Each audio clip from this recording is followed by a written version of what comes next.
Is drinking raw milk safe like RFK Jr. suggests? Can you reduce a glucose spike if you eat your food in, quote unquote, the right order? I'm registered dietitian Abby Sharp. I host a nutrition myth-busting podcast called Bite Back with Abby Sharp, and those are just some of the questions I tackle with qualified experts on my show. There is so much food misinformation and disinformation out there, and it can feel impossible to know what's real and what's BS. On Bite Back, my goal is to help listeners create a pleasurable relationship with food, their body, and themselves, which in my opinion is the fundamental secret to good health. Listen to Bite Back wherever you get your podcasts.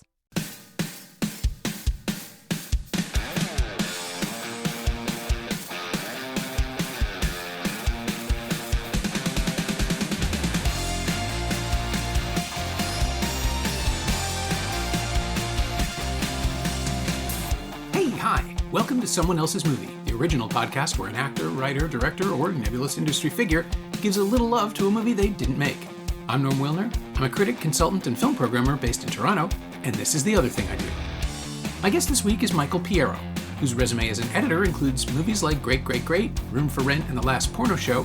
For television, he's cut Baroness von Sketch Show and Tall Boys, Workin' Moms and Bria Mac Gets a Life, and dozens of others.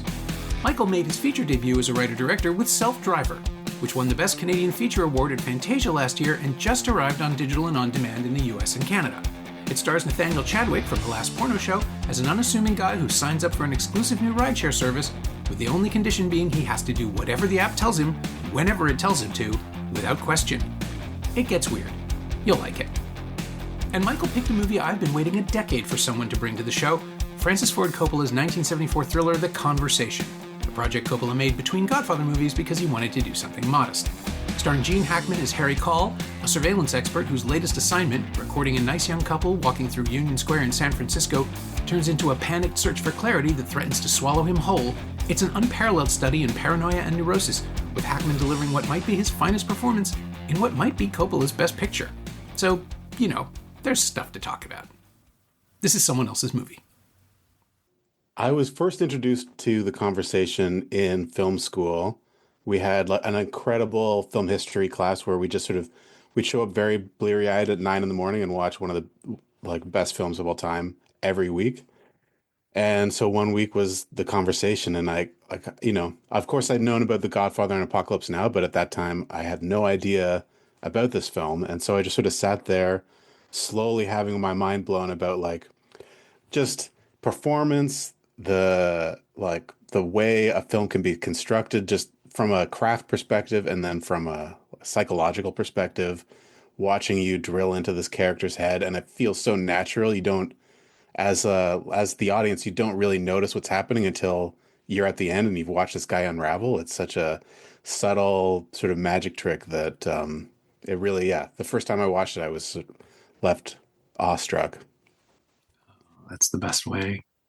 It is, yeah. When it catches you, when you have no idea, you have no preconceived notions, and then, your mind is open to whatever the experience can be. And it was, one of my favorite movie experiences of all time. Wow. And in the theater. I saw it on video the first time, and it's great and absorbing, and I hate saying this about a Coppola film, but in this case it applies. It's not necessarily a film that loses anything on the big screen, on the small screen. It's engineered to look almost drab, and so it translates to television very nicely. Especially then, which was like a 4:3 set and a for sure 25-inch, if that, screen. Yeah. And then saw it in a theater a couple of years later, as soon as I had the chance, and it plays.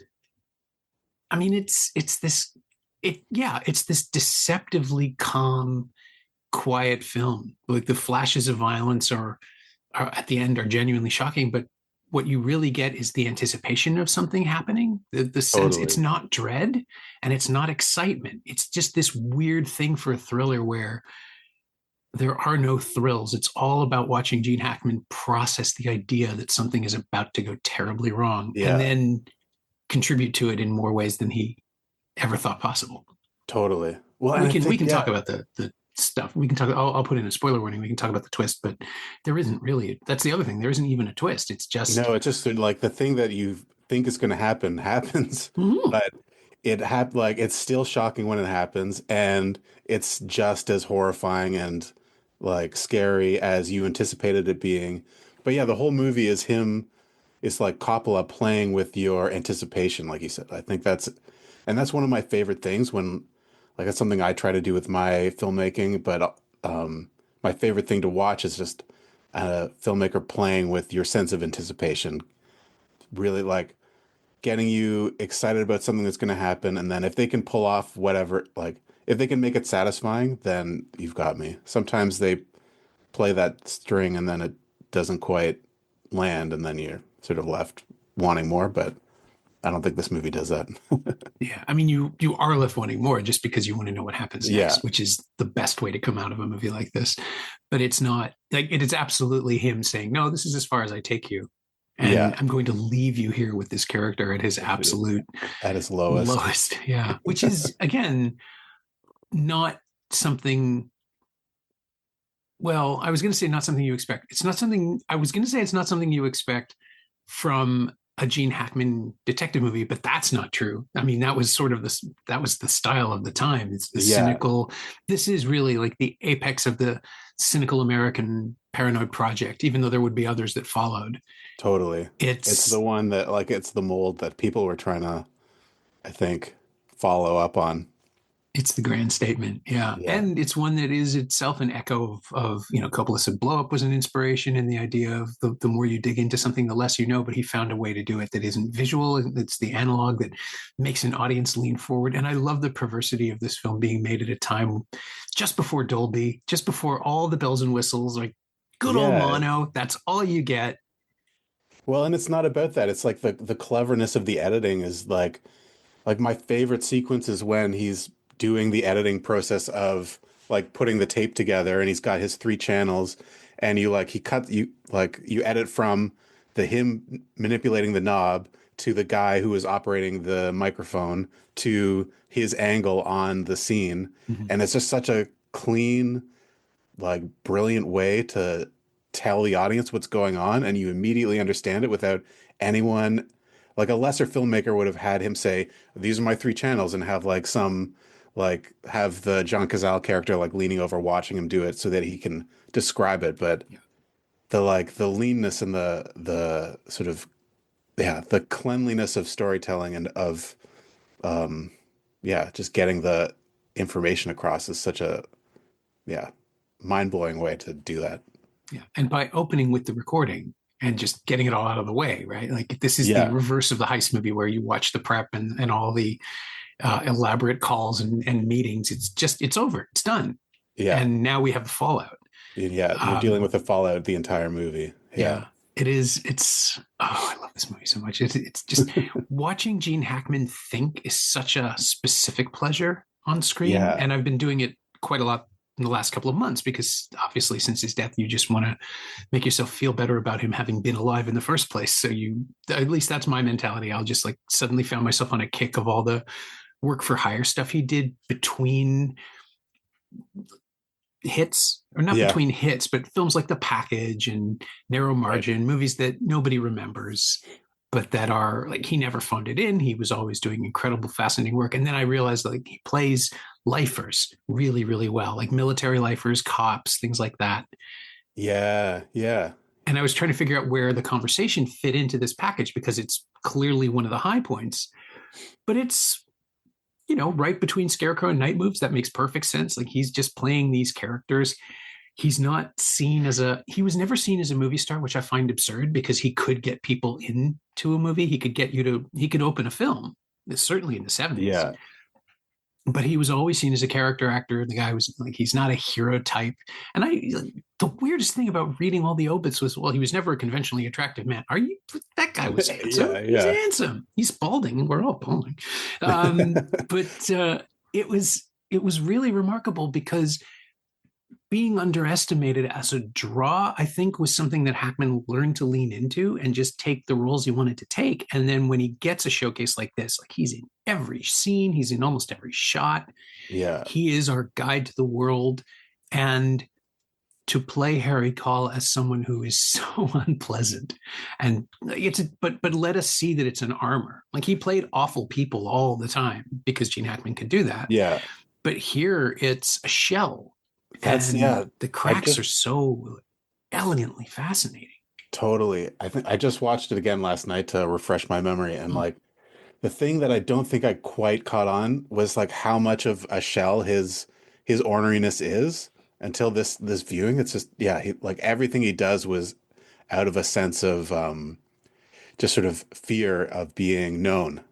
Yeah, And every single reaction he has is to that fear to like keep people away, to let people like see only what he wants them to see. And anytime they get too close, he snaps at them. And it's just such a like, yeah, great performance that I think only he could have done and keep you on board. Like it's such a fine line of playing a character like that where he's such a dick and is so unpleasant, but the entire movie you're watching this guy and you want to watch him. You're not like waiting for him to get off screen, you know?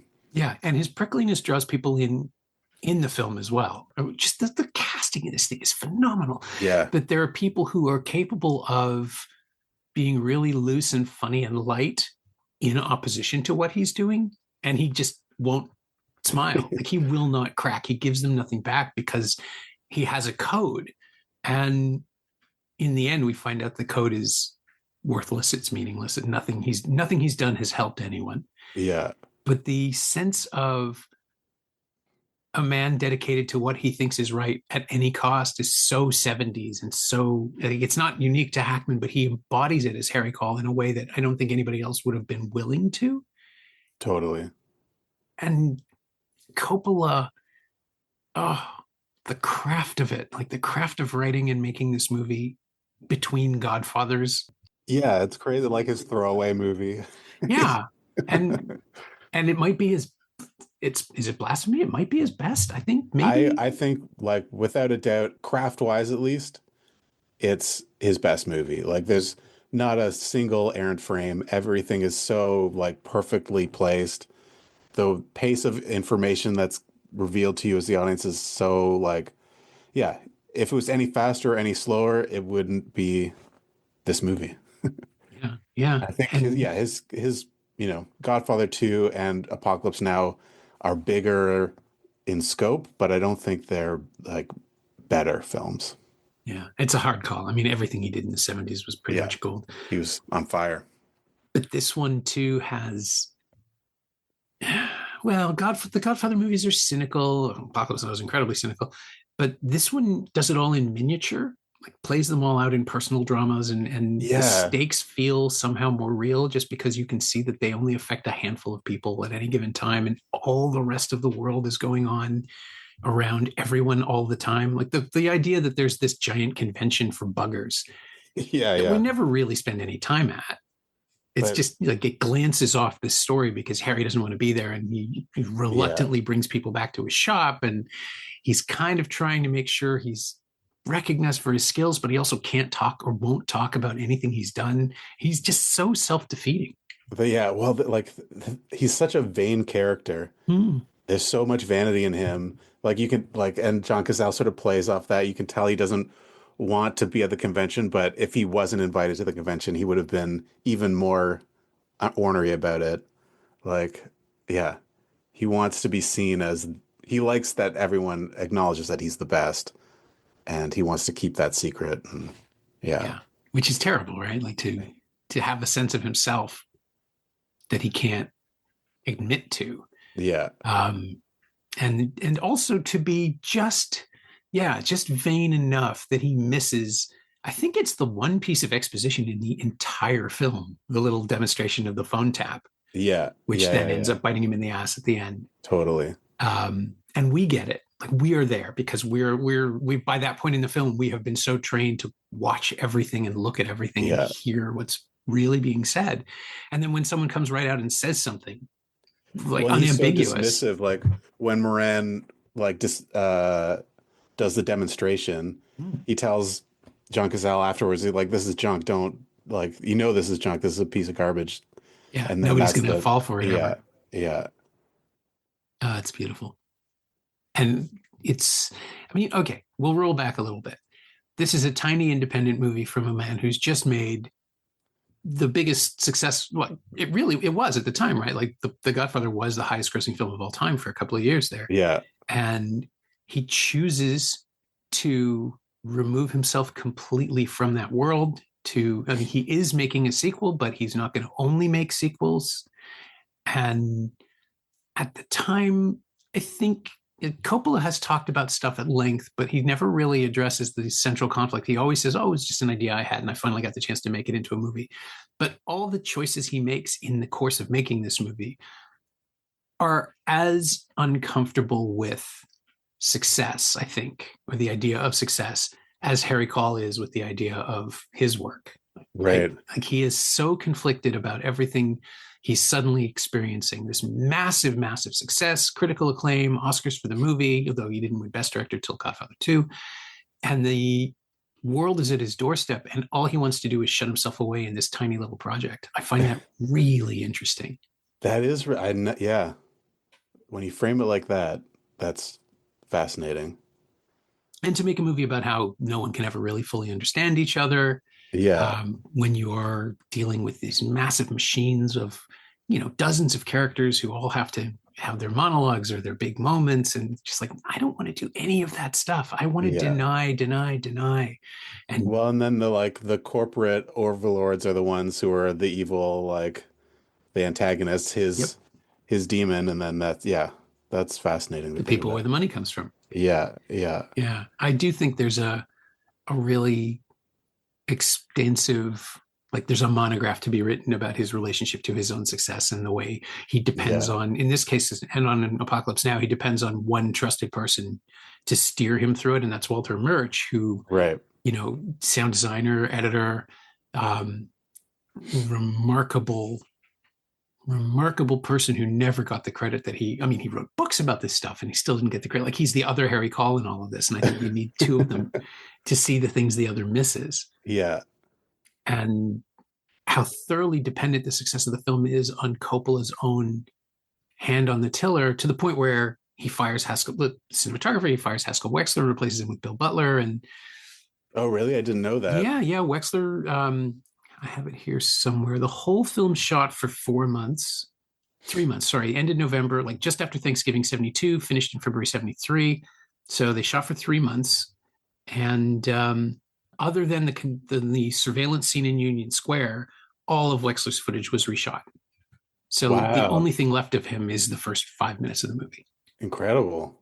And Bill Butler, who would go on to shoot Jaws and Rocky movies, and he also replaced Wexler on One Flew Over the Cuckoo's Nest, which is such a weird little coincidence. Like immediately after this, he did another one. Wow, that's got to be rough for Wexler. Yeah, well, he did okay. Yeah. But yeah, you have these incredibly insecure, not insecure, but like Coppola's I've seen Hearts of Darkness. He's simultaneously insecure and confident, like to a scary, scary degree. But you have these temperatures on set, all this weird stuff. And Hackman apparently wasn't happy because he didn't like playing Call as a jerk. He sort of carried over into his offstage behavior. But there are a million stories about it. A lot of them are on the commentary track for the DVD if you ever want to listen to it. But I gotta listen to it. It's been years since I listened to it, like probably 15 years ago. First time you got it, right? Yeah. I was the same. But again, out of all of this discord comes a perfectly attenuated narrative. I never forgot something Edgar Wright said years and years ago, that the way to direct, the real job of the director is that everybody on set, everybody working on the film at every level is playing tug of war. And the director is the one who has to tell them how to hold the rope, like what tension to maintain. That's cool. And The Godfather is, again, Robert Evans can take all the credit he wants for saying we went with the longer cut, but Coppola shot that. Like he was the one who made the longer cut. Yeah. Exactly. Yeah. and here you have the opposite. You have this tiny stripped down machine of inevitability. Yeah. And it becomes an almost Greek tragedy, right? Like it's all about hubris, and it's all about fooling oneself into understanding or thinking you can understand what someone's intentions are. And it's set in motion out of pettiness, right? Like Yeah. Yeah, yeah. the whole story is about the most simple and recognizable human emotions. Yeah. Just like played to their maximum effect, the maximum and darkest outcomes. Yeah. And again, we're watching it through the eyes of someone who has no social skills, can't Yeah. detect nuance, doesn't care if he's doing well. He cares if he's doing a good job, but he doesn't care if he gets to the truth He's in the end. only, yeah, his only concern is, like he said, all he wants is a big fat recording. Yeah. Like he wants to know, he wants to know less than he can about what is on that recording. It's just the like the frequencies. Yeah. Yeah. Fidelity. He's Fidelity. more concerned with technical deliveries. Yeah. And it's funny too, because that is the thing that makes him the best at what he does, that he really doesn't listen to what's being recorded, right? Like he only Yeah. listens to the qualities. One even says that to John Caselli. He's like, you'd be this recording would be better if you spent less time listening to it and more time like paying attention to the like quality of it. Yeah. Yeah, which and then when he starts listening to it is when things fall apart.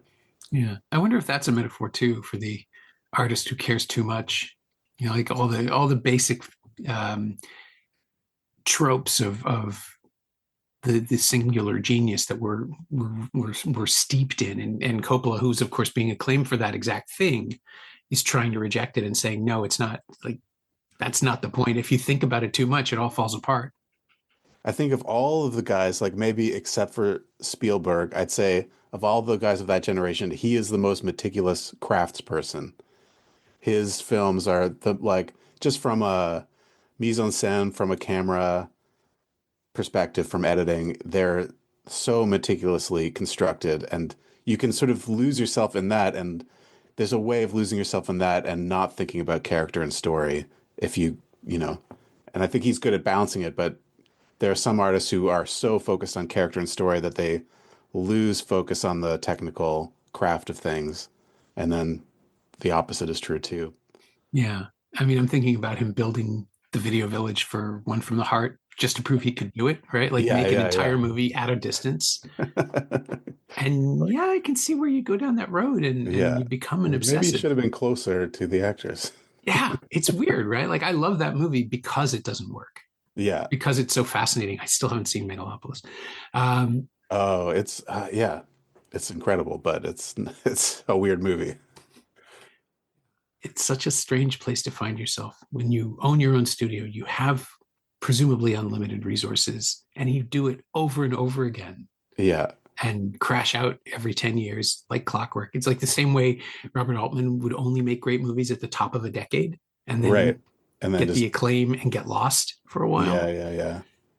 I wonder, He's well, I sort of had a like a pet theory, like I feel like Coppola is to filmmaking like Picasso is a little bit to painting. Like Picasso was an incredible figurative painter and could paint very realistic, almost photorealistic images, but he was not interested in that. He wanted to make things that played with the medium and explored the possibilities of what paint could do.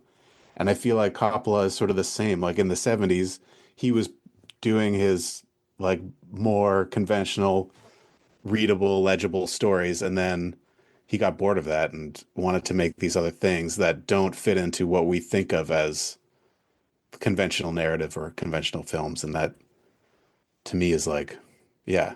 So of course they're going to be out there and not successful in terms of what an audience goes to a movie for, but as works of art, they're fascinating to like digest.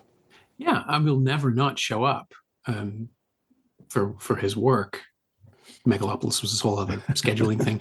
Um, and then I got obsessed with trying to see it in IMAX, and then it only happened for a week, and then that didn't work out. And it's just like Yeah, yeah. it'll come back. It'll come back. I'm sure. I ended up just renting it at home, but I do wish I had that big screen experience just for the I also know. the audience experience.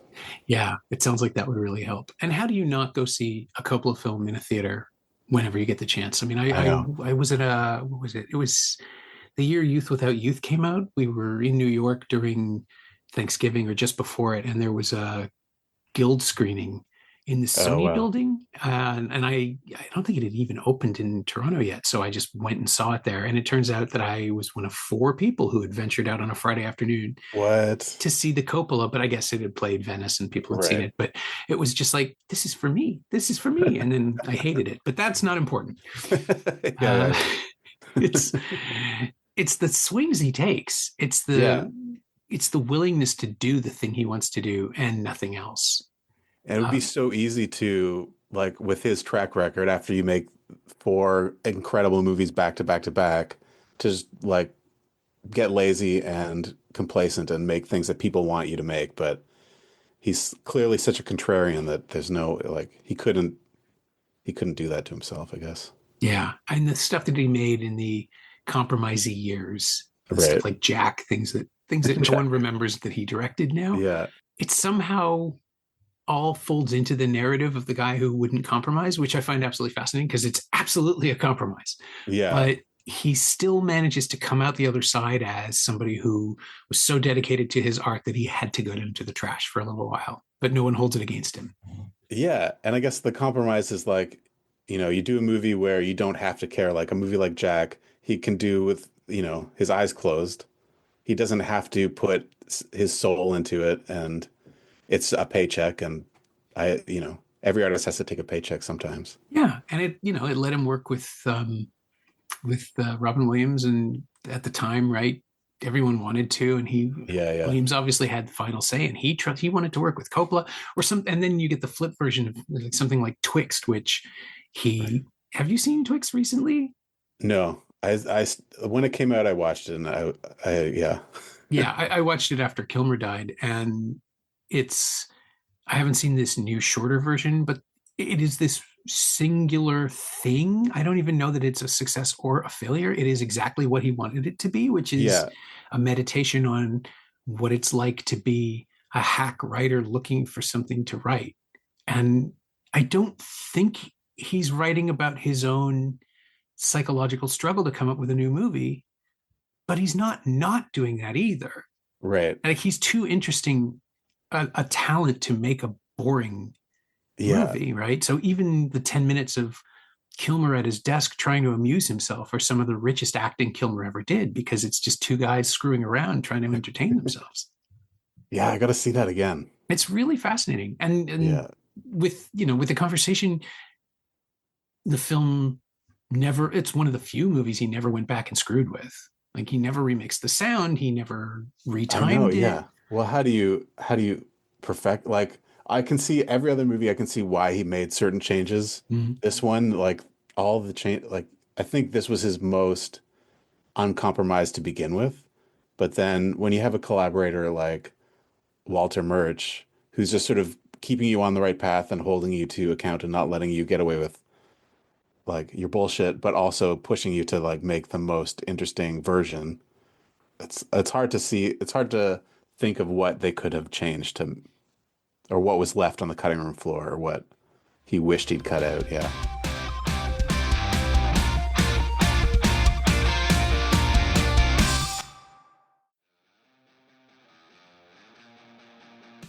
Hey, it's Norm interrupting my own show to bring you up to speed on Shiny Things, my newsletter about physical media, culture, and the odd streaming project. Last week, I caught up to the new releases of A24's Queer, Universal's The Woman in the Yard, and Warner's The Alto Knights, and spun up Warner's terrific 4K restorations of the Sean Connery Bond films. Sign up for a 14-day free trial at shiny-things.ghost.io or find a link at the Semcast Blue Sky account. You like reading about movies? I like writing about them. Come check it out.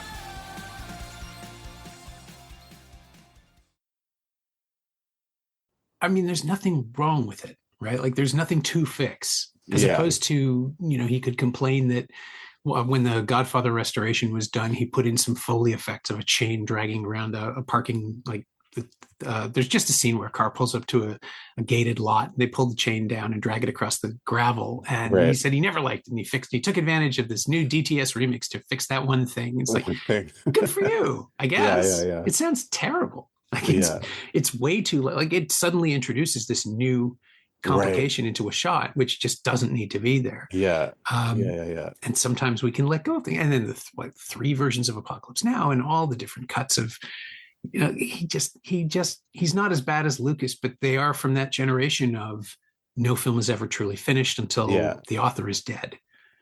I guess, I mean, yeah, I can respect that to some degree, but at the same time, like the thought of going back to revisit my work now is exhausting. Like I want to keep moving forward, but I haven't had a period like between things where I have stuff time to look back, I guess. Yeah.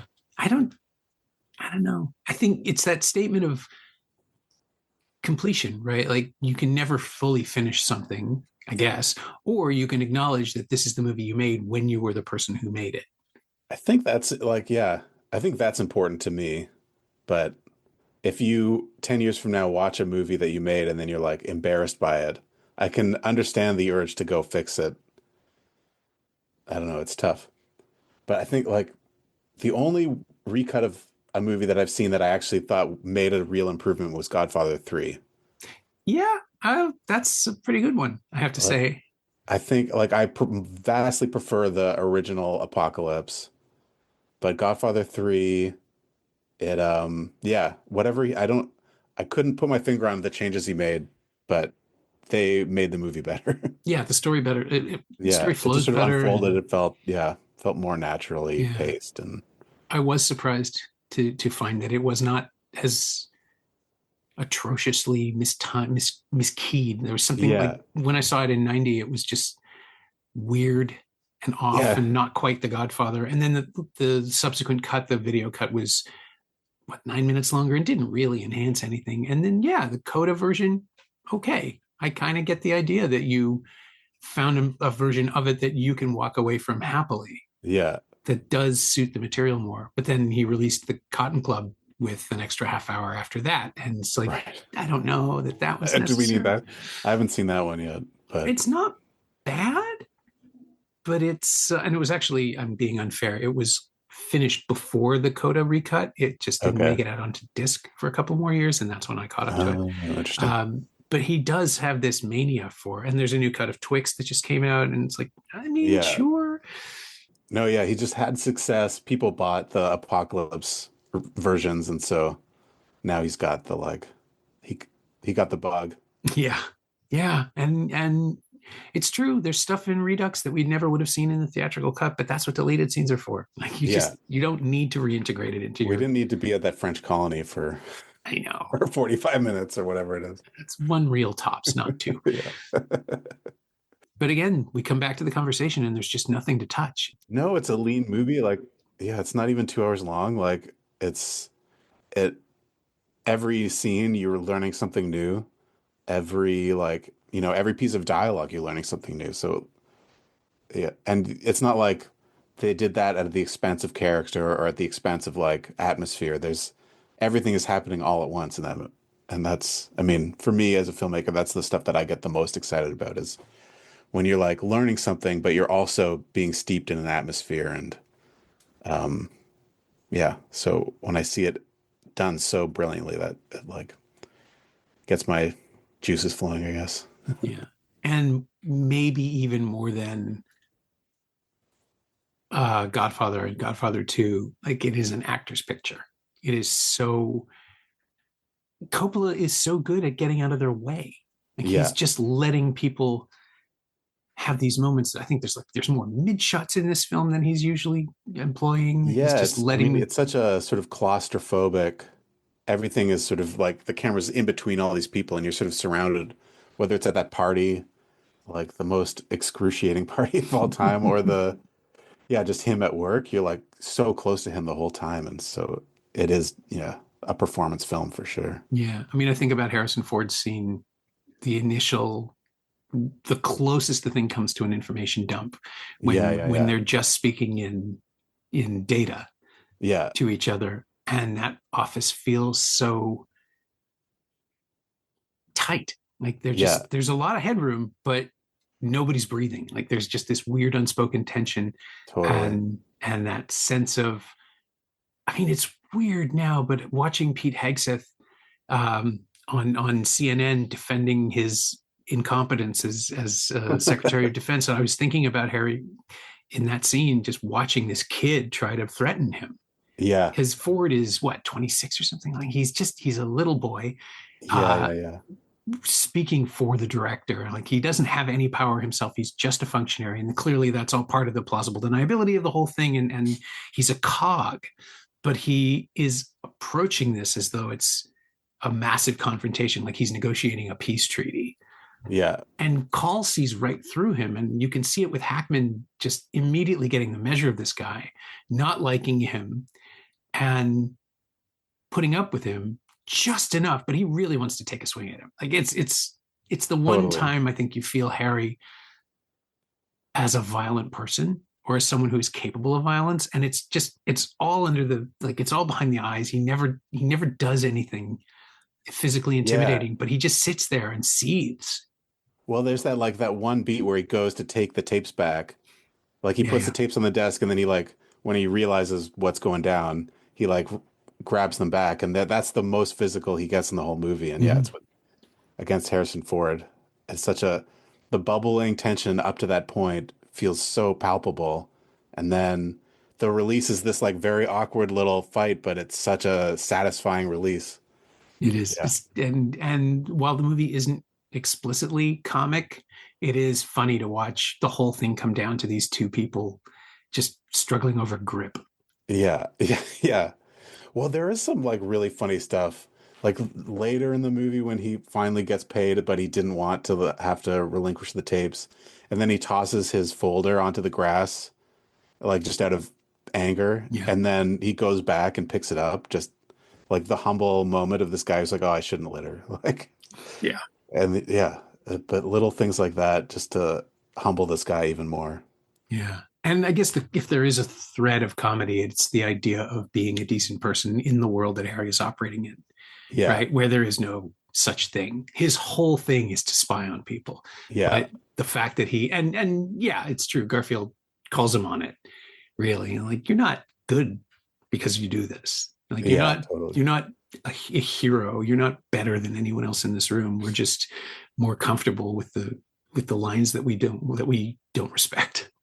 Well, I think yeah, it's his vanity that allows him to think that it can be a good person, Yeah. and his like he's religious, so that's part of it. He prays and he doesn't take the Lord's name in vain, and so that makes him a better person than the next guy over who's doing the exact same thing as him.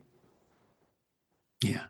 But he knows, right? That's Hackman, right? Yeah, The quiet self-loathing, the sense that he's boxed himself into this world because he got people killed, but he continues to do the thing that got people killed. Like yeah, he is so responsible for everything that happens. yeah, And again, that's the beauty of the script. Like, it's all there on the page. This is a war between his better nature and his livelihood. He knows this isn't good work, but he has to totally. insist that it is so he can live with himself. Yeah, yeah, And then you end up in a room with the bloody toilet, which again, like, is so, because there's almost no explicit anythingness, right? yeah, There's no sex. There's intimations of what we think is an affair, a sexual relationship, but this is far more than that. There's Harry absolutely refusing to engage with women, yeah, like, more than his code will allow him to do. Um, and then the other thing too is that although Harry lives in a crappy, shabby apartment and his lab isn't great, it's clean and well maintained. Like, there's upkeep questions, but it's not like he's not taking care of his space. There's no ugliness to anything until that toilet flush, yeah, yeah, yeah, yeah.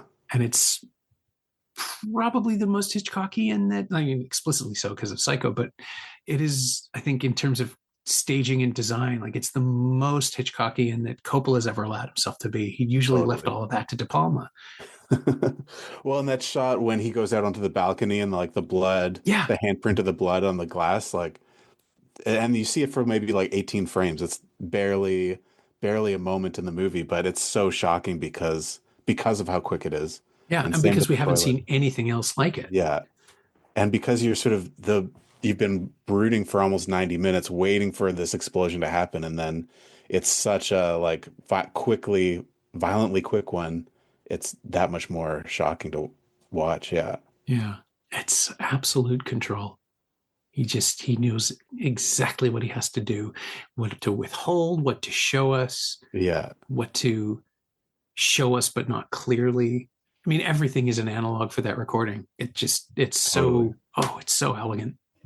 And yeah, yeah, again, just the sort of the pace of exposition is like it's hard to know when you're writing something, I think, whether an audience is going to pick up what you're putting down, especially when it's not explicitly like told in dialogue. Mm. Every piece of exposition in this movie almost is subtext, is delivered through subtext, it's delivered through what's not being said or like what's inferred by what they're talking about.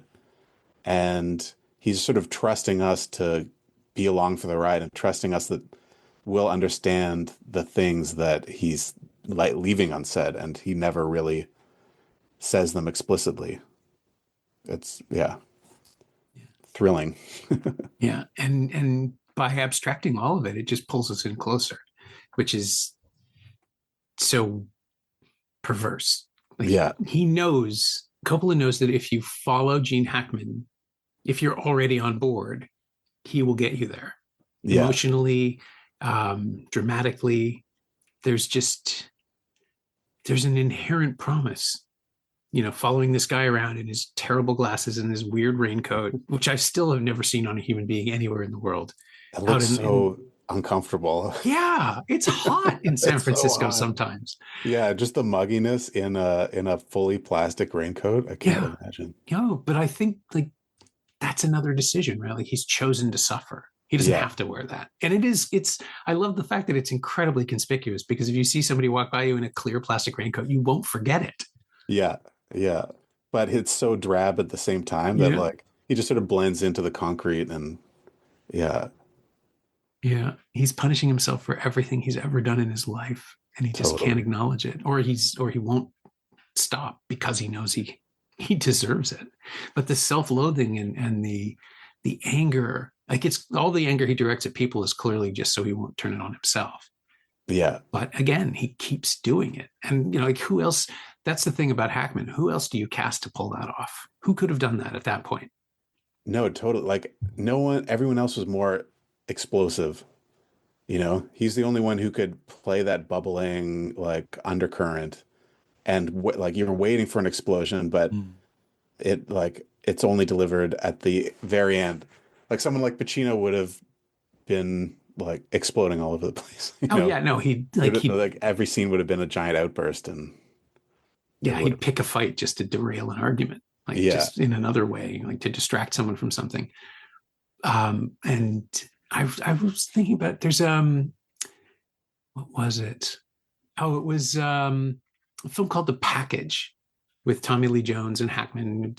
It's a movie that Andrew Davis made a couple of years before The Fugitive, Okay. and I haven't seen it. yeah, it's one of those work for hire pictures that Hackman just did. He in the 80s, he plays a military lifer who's tasked to transport a prisoner from Germany to the States. And the prisoner is Tommy Lee Jones, and it turns out that Hackman's character is a patsy who's just been set up to look like he got suckered by something else, and Jones is there to assassinate the president to prevent a peace accord between Russia and the U.S. And trigger the Cold War all over again. It's exactly the same story that they told a million times in the late 80s.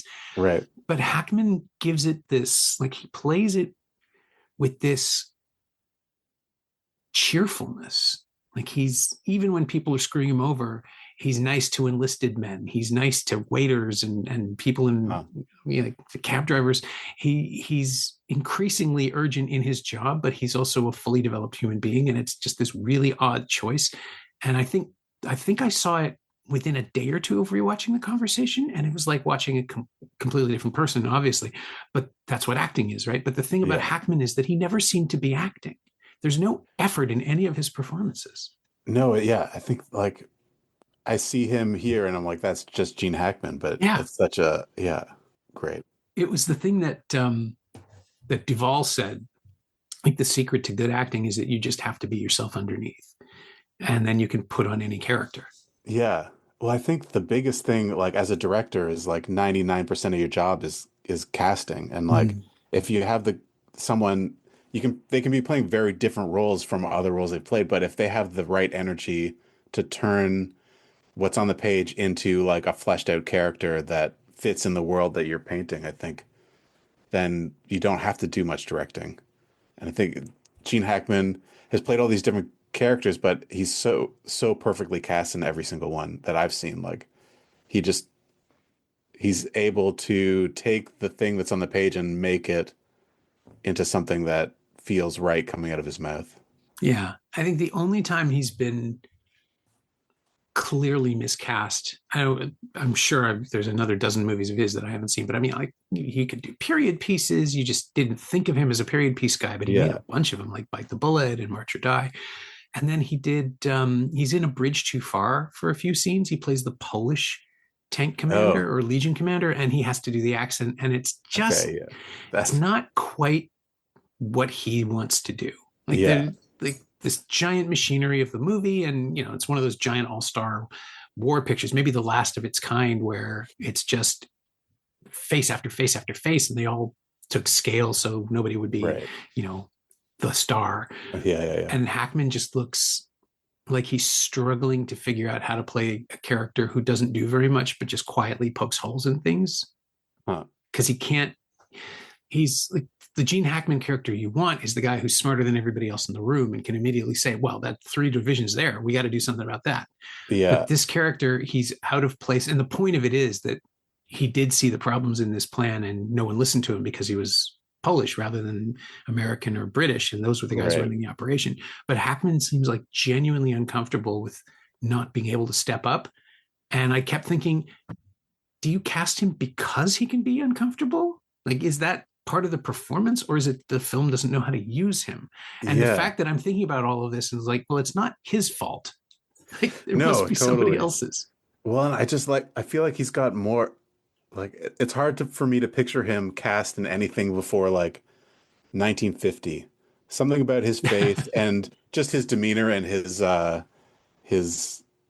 energy feels like a 70s or later film, you know? And I can't picture him talking in the cadence of someone from the 40s. And especially I can't picture him putting on any sort of accent that would I would buy.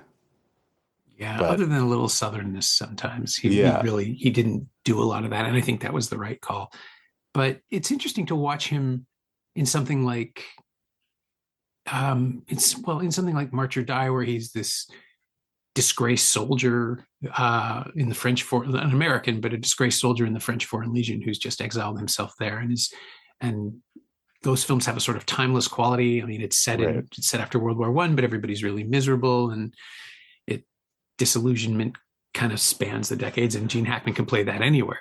But yeah, he's not always convincing in period pieces, and yeah, he struggled one time, I think. Yeah, yeah, yeah.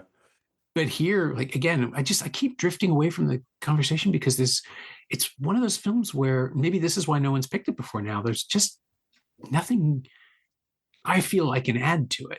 Right. Yeah. Like the piece itself is so, and it's unlike a lot of other Coppola films for that very reason. Like it feels self-contained. It doesn't have a huge authorial stamp on it. It Yeah, I doesn't mean, I guess, feel yeah, like other hates than movies. just being really well made. I feel like Yeah. Coppola's style isn't to like he doesn't have the like he doesn't put a lot of emphasis on style, quote unquote style, you know, like all his contemporaries all had, you know, I think flashier ways of doing things, and I think he was sort of the always the craftsman first and more interested in the like just at least at first making sure that the story and the audience was serviced by the images, and then his more stylistic stuff later were like true experimentations, and he broke fully from, I guess, the traditional narrative, I guess. Yeah. Or things like Dracula, where the substance and the style are indistinguishable from one another because he Yeah, really is making a fever dream. totally. But I think about something like Tucker, which is a perpetually underrated film that I deeply love because it simply finds a new way in. Like he just shot the whole thing like an industrial film, like a commercial for Tucker Automotive, Right. and never ever broke it. So all the excess is built in, all the excess of, like gleaming cars and big sweeping shots and all that Yeah, foolishness yeah, that he yeah. could throw at it, because it's supposed to be taking place because this thing is supposed to have been produced in 1957. You have Right. an excuse for all of it. And the conversation, the aesthetic is to have no aesthetic, right? Like the whole point of it is to be as washed out and empty as Yeah. Harry imagines himself or Yeah. needs himself to be. And he succeeds so Fair. well that you stop thinking about it as a creative work. Yeah. Well, I think and the style is like it's to get you in the head of this character. And so if you're thinking about the image as an image, or if you're like wowed by what's going on screen, then you're not really drilling into Harry Call's point of view. Right. The whole thing is like getting the camera almost is like part of his psyche by the end of the movie. And so if you're sort of doing interesting, crazy flourishes with your camera, you're not getting the audience into Harry Call's headspace, I guess. Yeah. You create a remove and then you frame it inside that remove. Like Yeah, we're in his point of view even before we know whose point of view it is. totally. Oof. So this is what helps me awkwardly transition to self-driver, because your film is similarly contained, right? Like the camera never leaves the car. Yeah, You're with someone on this inexplicable and kind of delightfully preposterous odyssey over the course of one night, where we are given no information about this person from the very beginning. I mean, I don't think it's a spoiler to say that we really never get that much about him. We only know what we see. yeah, But over the course of this really experiential hour and a half, you get to watch him face the entire world, like piece by piece by piece. And then we get to put together from his reactions, we get to know what sort of person he is. He has almost no dialogue. He is purely reactive, except when he isn't. And the question of pacing that out, and the sort of neo-noir electricity that goes through the idea, while also looking like it was shot in a box, right? Like that, the challenges of it and the various restrictions that you place on yourself by choosing to tell the story this way. That if there's a bridge between this and the conversation, it feels like that. It feels like you have built the world around this one guy who can only see the world this way. yeah. I mean, for sure, there is a through line there. I think I'm most attracted to the idea of making a movie that almost takes place inside a character's head. And the Mm. goal for this film was to do that. Like, I think it's sort of we're sort of an un unreliable narrator. We're seeing everything as if it's through this guy's eyes, and so as he starts to lose it, the movie starts to disconnect as well. And I mean, we said it in the car because that's what we could afford to shoot. It was very, if we told the same movie but shot conventionally, it would have cost us, exponentially more money. But I think the restrictions really forced me to think creatively about how we were going to shoot it and, play with the way we reveal information inside this tiny box and through his eyes. And that was the fun puzzle as we were piecing it together. Yeah. And casting again is incredibly important, because if we're with this guy for the entire movie, we have to want to be with him, right? Like Yeah. he's kind of a passive hero in a way, but watching his responses and reactions becomes its own reward. Yeah. I mean, I'm lucky that Nathaniel, the guy who plays the driver, is one of my best friends. And so I wrote it with him in mind, knowing that this is how we would make it. But so yeah, writing to his strengths, but he's such a good reactor. He's so good at like taking in a scene and then giving you the natural but surprising and entertaining reaction to it. And this movie is sort of built on that one core brick, I think. Yeah. And yeah, just watching him take the measure of every new person who sits down Yeah.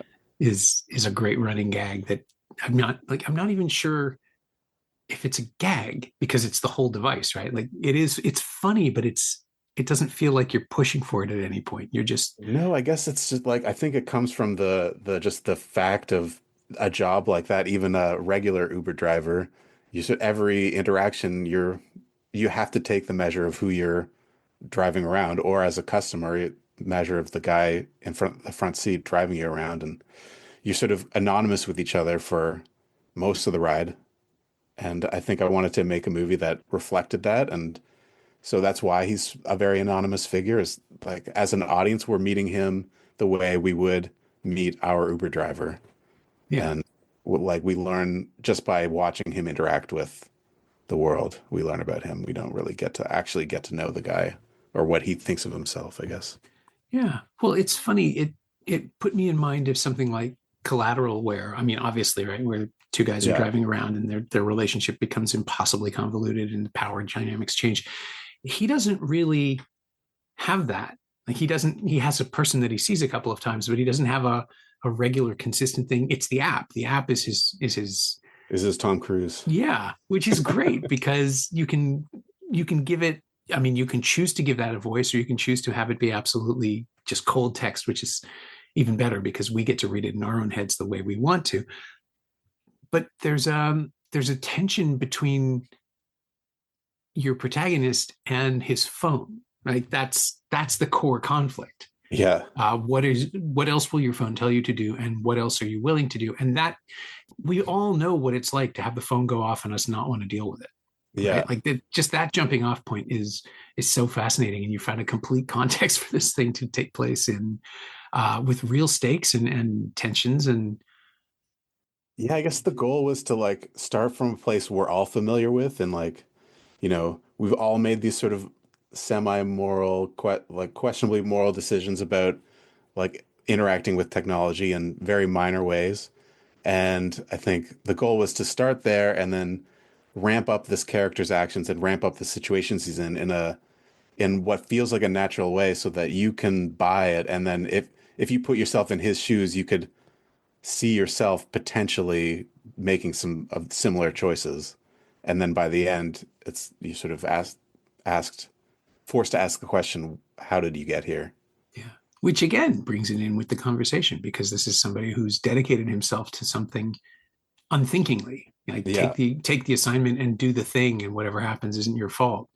But they the conversation and self driver seem to think that, oh, it's your fault.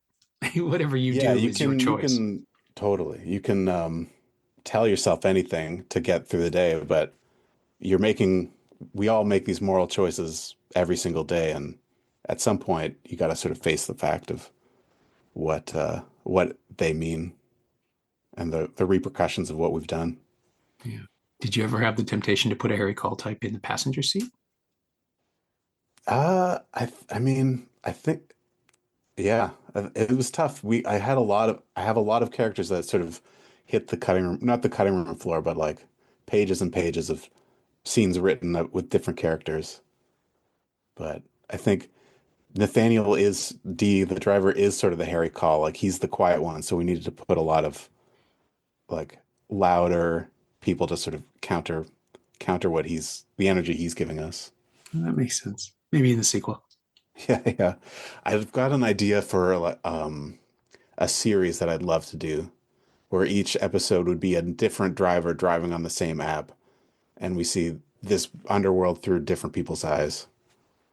Well, that's cool. I mean, they kept promising that with John Wick, but they never really did, right? We only Yeah, ever yeah, follow the one guy, but there's yeah. clearly this whole world. I guess they did try that with the hotel miniseries. That was just not good. Right. Or isn't there one that with Oh, what's Ana de Armas. Yeah. yeah, yeah, Ballerina. yeah. All right. I spoke too soon. I think this would be, I mean, I like the idea of exploring these sort of moral questions that D is put through. And, but if we get different characters, you get to see like different angles on the same problem. And if they have different reasons for driving, you get to see, I guess, yeah, different angles on the same fundamental problem. My thanks to Michael Pierro, whose first feature, Self Driver, is now available on digital and on demand in the US and Canada. Thanks also to Kier Pappets. He knows what he did. You can find Michael on Instagram at m_Pierro, and you can find the conversation on 4K and Blu-ray from Lionsgate Home Entertainment and streaming on the Criterion Channel in North America and also on Prime Video, Canopy, and Pluto TV in the US. It's also available to rent or buy on various VOD services across North America. You can find me on Blue Sky at Norm Wilner, and you can find this podcast there at Semcast, S-E-M-Cast, and on the web at someoneelsesmovie.com. The first year of the show is still available for just $20 at payhip.com/Semcast. That's the first 52 episodes of Someone Else's Movie, 41 of which aren't currently available anywhere else. And check out my newsletter, Shiny Things, at shiny-things.ghost.io. I think you'll enjoy it. Our theme song is by The Last Year. If you like it or the show in general, please say so. Leave a review wherever you've been listening. Every little bit helps, it truly does. And check out the other shows on the Frequency Podcast Network while you're doing that. Stay safe, watch movies, get all the boosters. I'll see you next week.